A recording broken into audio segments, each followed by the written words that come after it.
Hello my dear friend, welcome back to my channel. तो आज की हमारी वीडियो का टॉपिक है लेबर लेजिस्लेशन इन इंडिया। बहुत ज़्यादा इंपॉर्टेंट टॉपिक है, एग्जाम पॉइंट ऑफ व्यू से काफ़ी बार इस पर क्वेश्चन भी आ जाता है। तो लेबर लेजिस्लेशन होता क्या है? The scope and coverage of labour legislation happen to be very wide, यानी कि इसका जो स्कोप है वो बहुत ही ज़्यादा बड़ा है। इसके अंदर कुछ पॉइंट्स है जो हम पढ़ते हैं। पहला, law relating to factories and specific industry for health safety and welfare of worker. कौन कौन से लेजिस्लेशन लेबर के लिए बनाए गए हैं वो सारी बातें हम इसमें पढ़ेंगे। इसके अंदर कौन कौन से लॉज कवर होते हैं? पहला है, फैक्ट्री और इंडस्ट्री से रिलेटेड लॉ आते हैं कि जो भी लेबर इंडस्ट्री या फैक्ट्री में वर्क कर रहे हैं उनको उनकी जो हेल्थ है वो अच्छी होनी चाहिए, उनको सेफ्टी प्रोवाइड की जानी चाहिए और जो भी हमारे वर्कर्स हैं उनके वेलफेयर को भी ध्यान में रखा जाए।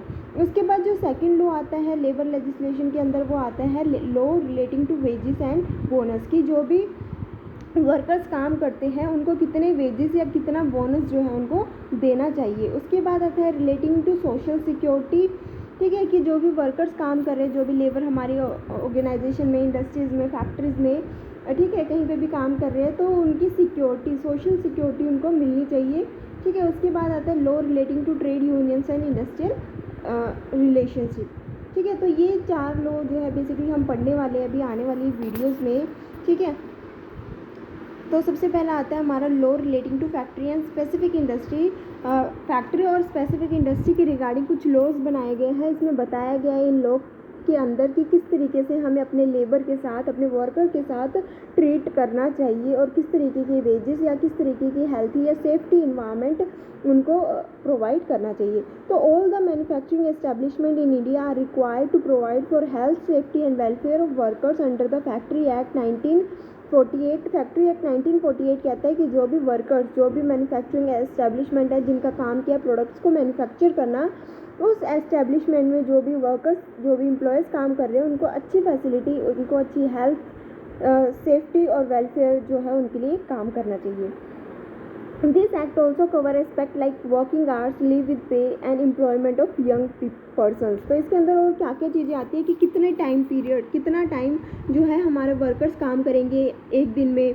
ठीक है, और उनको कितनी सैलरी दी जाएगी, कितने उनको पे दिए जाएंगे, कितनी उनको छुट्टियां दी जाएगी। ठीक है, हॉलीडेज़ कितनी दी जाएगी और क्या यंग पर्सन्स को एम्प्लॉय किया जाएगा। ठीक है, कितनी एज तक के लोगों को जो है वो काम दिया जाएगा। तो ये सारी चीज़ें जो है इस पर्टिकुलर एक्ट के अंदर पहले से ही मेंशन की गई है। ठीक है, उसके बाद आता है हमारा माइन एक्ट 1952। अभी हमने पढ़ा था फैक्ट्री एक्ट के बारे में जिसके अंदर हमने पढ़ा वर्किंग आवर्स कितने होने चाहिए, लीव कितनी होनी चाहिए। ठीक है, एम्प्लॉय, क्या यंग पर्सन्स की एम्प्लॉयमेंट के बारे में भी बताया गया था। अब आता है माइन एक्ट 1952 के बारे में। जो लोग, जो वर्कर्स, जो लेबर माइन के अंदर काम करते हैं उन लोगों को किस तरीके के बेनिफिट या उनके रिगार्डिंग किस तरीके के लॉ बनाए गए हैं।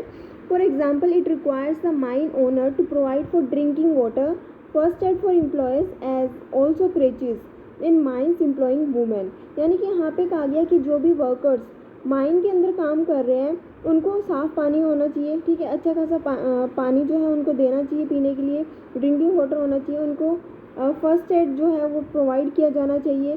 साथ ही साथ जो वुमेन वर्किंग है, ठीक है, जिनके चिल्ड्रंस है, बच्चे हैं, वो अपने साथ अपने बच्चों को लेके आते हैं तो उनके लिए एक प्लेस होना चाहिए जहाँ पे एक नर्स, जहाँ पे उनके बच्चे क्या कर सके, खेल सके, रह सके जब वो काम कर रही हो माइन के अंदर।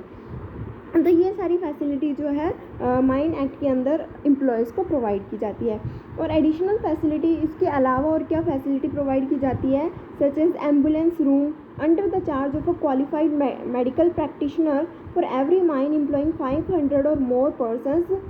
जहाँ पे भी, जिस भी माइन के अंदर 500 या उससे ज़्यादा लोग काम कर रहे हैं वहाँ पे एम्बुलेंस रूम होना चाहिए, मेडिकल फैसिलिटी जो है एम्प्लॉयज़ को प्रोवाइड की जानी चाहिए और एक क्वालिफाइड मेडिकल प्रैक्टिशनर होना चाहिए जो उनको ट्रीट करेगा। ठीक है, जिस माइन के अंदर 150 या उससे ज़्यादा, 150 से ज़्यादा और 500 से कम लोग काम कर रहे हैं वहाँ पे जो एम्प्लॉयज़ हैं उनको खाने की और आराम करने की सुविधा जो है वो प्रोवाइड की जानी चाहिए। A shelter for taking food and rest by the employees where a mine employs 150 person और मोर में कितना, 500 तक। ठीक है, और अ कैंटीन, ये सारी चीज़ें जो है वो प्रोवाइड की जानी चाहिए। वेयर देयर आर 250 और more employees are also to be provide. लेकिन जहाँ पे 250 और उससे ज़्यादा एम्प्लॉयज़ काम कर रहे हैं वहाँ पे कैंटीन की फैसिलिटी भी होनी चाहिए। इन फैसिलिटी के अलावा जो है कैंटीन की फैसिलिटी भी होनी चाहिए। तो ये था हमारा माइन एक्ट, जिसमें हमें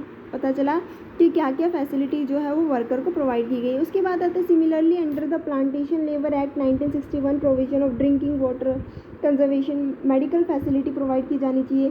कैंटीन क्रेचेज मतलब यानी कि जो वुमेन वर्क करती है उनके साथ उनके बच्चे आते हैं, तो एक नर्सरी होनी चाहिए जहाँ पे उनके बच्चे रह सके, ठीक है, जब भी वो वुमेन काम कर रही हो। Recreational facilities, umbrellas, blankets, rain coat have been made statutory requirement. तो ये सारी चीज़ें जो है वो रिक्वायरमेंट बताई गई है कि जो भी प्लांटेशन के अंदर जो लोग काम कर रहे हैं उनको ये फैसिलिटी जो है वो प्रोवाइड की जानी चाहिए।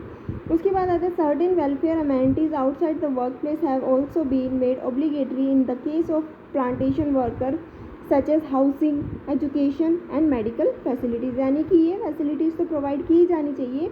उसके अलावा क्या फैसिलिटी और प्रोवाइड की जानी चाहिए आउटसाइड द वर्क प्लेस, जैसे कि हाउसिंग की फैसिलिटी, एजुकेशन की फैसिलिटी, मेडिकल फैसिलिटी, ये सारी फैसिलिटीज़ भी लेबर को प्रोवाइड की जानी चाहिए।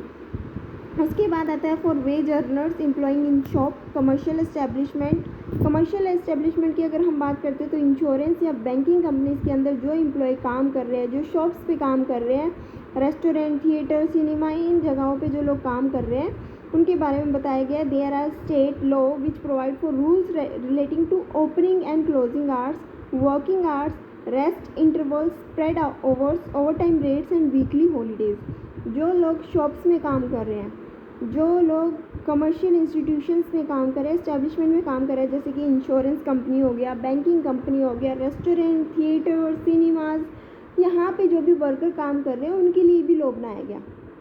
उन लोगों के लिए लॉ बनाया गया, उनको कहा गया कि कब जो है शॉप्स वगैरह ओपन अप होंगी, कब क्लोज होंगी, कितने टाइम पीरियड तक वर्कर्स को यहाँ पे काम करना होगा, उनको आराम करने के लिए कितना टाइम मिलेगा, ठीक है, हॉलीडेज़ कितनी होगी, उनको कितनी पेमेंट दी जाएगी। तो ये इनके रिगार्डिंग भी जो है लॉ बनाए गए हैं। उसके बाद आता है हमारा law related to wages and bonus. ये हम अपनी नेक्स्ट वीडियो में करेंगे। आज के लिए इतना ही, जिसमें हमने पढ़ा laws related to factory and specific industries.